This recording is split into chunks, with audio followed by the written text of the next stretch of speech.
and let's learn about a very important drug, vancomycin.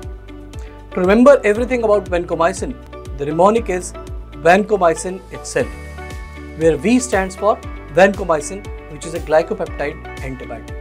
The first C stands for cell wall inhibitor. So vancomycin binds to D-alanine residue in the cell wall and inhibits cell wall synthesis. The next C stands for change. So change of D-alanine to D-alanine D-lactate. This change creates resistance to vancomycin. Vancomycin cannot bind to such a cell wall.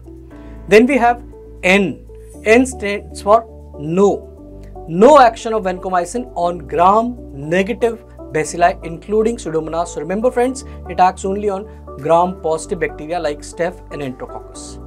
Then we have I. The drug is injected IV only, never injected intramuscularly. Teicoplanin, which is another glycopeptide, however, can be injected IV or IM. Then we have M, which stands for MRSA. So vancomycin is the drug of choice for treatment of MRSA. However, it can also be given orally. That brings us to O. So we can give oral vancomycin for treatment of pseudomembranous enterocolitis. Then we come to A. Auditory damage or ototoxicity is an important side effect, and so is N or nephrotoxicity. Finally, we come to Y. We've taken a slight liberty, and Y stands for histamine, which actually is histamine release. So it causes mast cell damage, which leads to red men syndrome. I hope you enjoyed. Happy learning.